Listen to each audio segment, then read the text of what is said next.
This is a video for the DIY Guy 999 soundboard, how to install a custom firmware binary. The normal way you would install a firmware onto the board to, say, change vehicles or get custom or different features on the vehicle would be to go to the DIY Guy 999 web flasher page and install the profile there. If you've never done this, you need to go watch that video in my playlist first, because it includes how to install the USB driver for your computer, which you will need for this video. But in this case, this is if someone sends you a firmware binary file that is changed somehow and you want to install that specific file that you were sent. So in this case, I have a very simple setup. I've got the Cat 730 profile for iBus installed from the web flasher page on here, and just do a quick demonstration.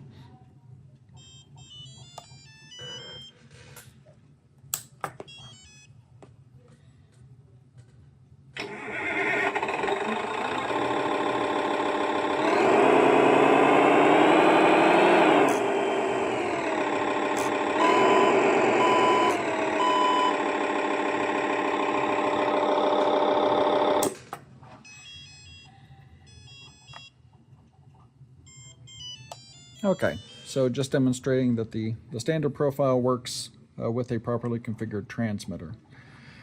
So, let's say someone has sent you a firmware binary file that is exactly the same thing, Cat 730 ADT, but is reconfigured for S-Bus.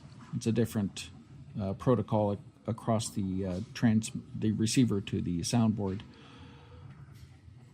In this case, I've got it, and it's on my USB drive. So if I go in the USB drive, and in this case, you will usually get it as a zip file.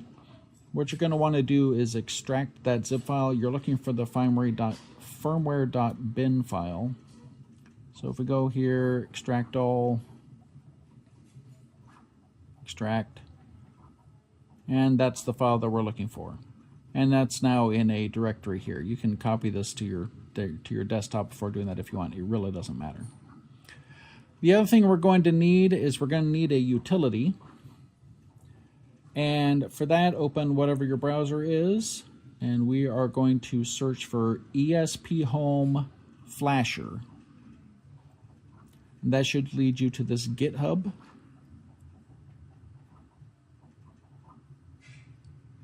So this is the page we're looking for. I'm going to scroll down a little bit to the right of releases. We're going to click on that.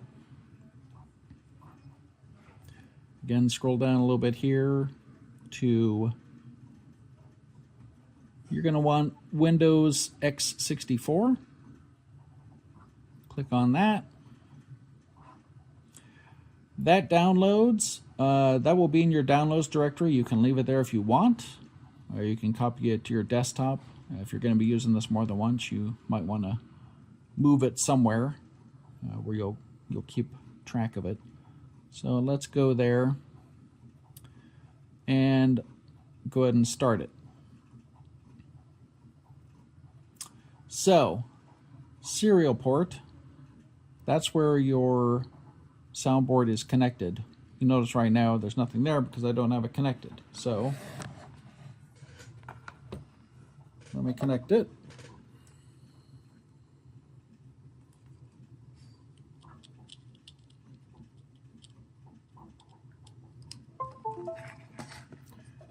Okay. And then you're going to go back here and you're going to click Reload Serial Device List. Now click the down thing, and there should be a COM port. So select that. Now firmware, that's that firmware.bin file that you received. So you want to look for where that is. It's on that USB drive that I had, and I extracted it into a directory, and that's it right there.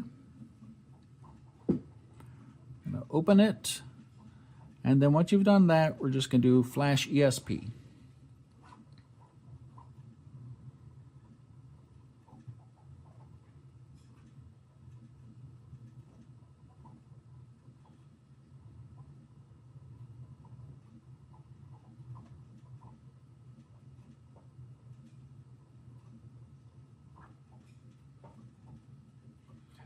There you go, and as long as it doesn't say any terrible errors or disaster, then it probably worked. So we're going to go and close this. We're going to disconnect the ESP, or USB from the ESP32. And now we're going to see if it worked. So first we're going to test it as it was. We're going to turn our transmitter back on, turn the soundboard on, and we're going to see if it works. It doesn't. Okay. So let's turn the soundboard off. We're going to go in here. Your transmitter may differ, but this is just as an example. So we're going to output mode. We're going to change that to S-Bus. Now we go back. Okay. Now we turn soundboard back on. And now let's see if it works.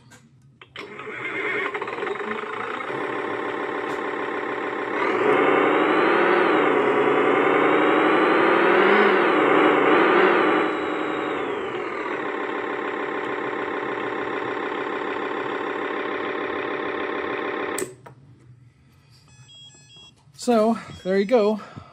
That is how you would install a custom firmware file, a standalone firmware.bin onto your DIY Guy 999 soundboard.